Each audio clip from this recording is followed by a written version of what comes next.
Antra žinia bus apie Orbaną. Ir aš tiesiog privalau jį cituoti, iš savęs nieko nepridėdamas.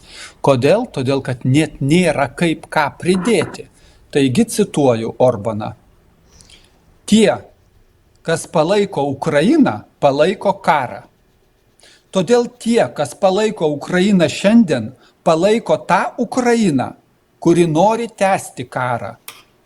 O kadangi karas reikalauja pinigų ir dar kartą pinigų, tai tie, kurie palaiko Ukrainą, o kartu ir karą, palaiko mokesčių didinimą ir nacionalinių išteklių konfiskavimą. Kadangi pats Briuselis pinigų neturi. Kadangi Briuselis pinigų neturi, jis naudoja mūsų pinigus, valstybės narių pinigus, karui Ukrainoje finansuoti.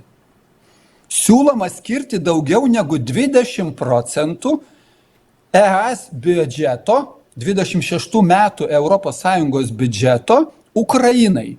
20% biudžeto Ukrainai. O Europos ekonomika išgyvena didelius sunkumus. Karo finansavimas skolomis ir mokesčių didinimu nėra strategija. Tai kelias į pražūtį. Atėjo laikas taikai. Laikas atkurti Europą. Taip sako Orbanas. Europoje laukia didžiulis fiasko, jei Vengrija po 2 savaičių vetuos ES stojimo derybų pradžią. Ji jau vetuoja naują pagalbą ir ginklams, ir biudžetui pildyti, ir kelia vis griežtesnės sąlygas. Derybos dėl Ukrainos narystės ES neturi prasidėti. Negalime leisti net pradžios, nes Vengrija tam nepritars. Taigi net neįtraukime to į dienotvarkę. Ir kadangi jis pacituoja The Economist, Ukrainai numatė, kad reikia per ateinančius 4 metus 400 milijardų, po 100 milijardų per metus. Ginklam, rekonstrukcijai, pensijom, atlyginimams ir vėl tikimasi, kad Europa apmokės sąskaitas. Štai kodėl Briuselis toks susijaudinęs, sako Orbanas. Štai kodėl jie nori areštuoti įšaldytą Rusijos turtą. Pertvarkyti ES finansavimo sistemą ir imti naujų paskolų. Mes tai atmetame. Vengrai tai atmeta. Vengrų išrinkta valdžia Orbano asmenyje tai atmeta. Vengrijos darbas nėra finansuoti Ukrainą. Neturime tam pagrindo nei politiškai, nei ekonomiškai, nei morališkai. Europoje nesame vieni, bet kalbame atviriausiai. Štai kodėl Briuselis mus nuolat puola.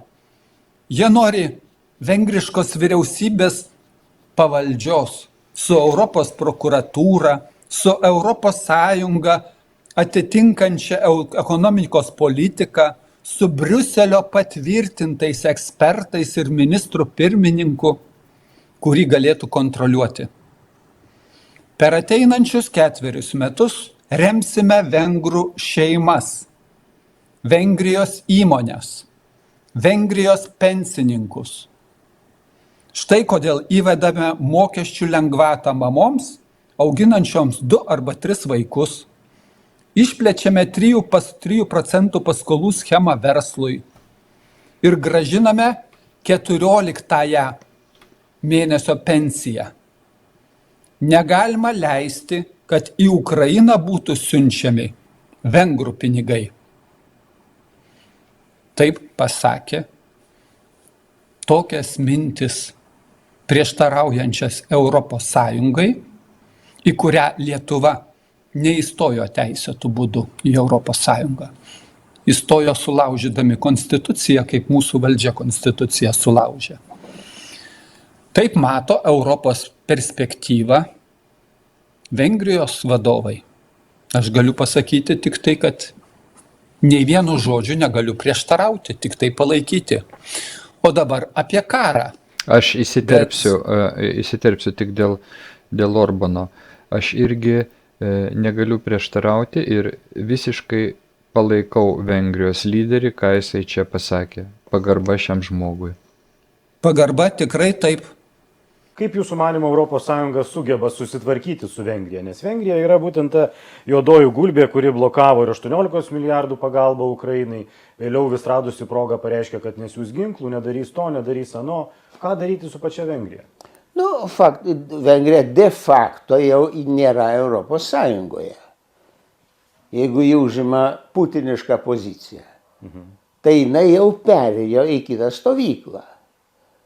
O šitoj stovykloje, vaidina tokį vaidmenį penktosios kolonos. Deja, labai apgailėtina.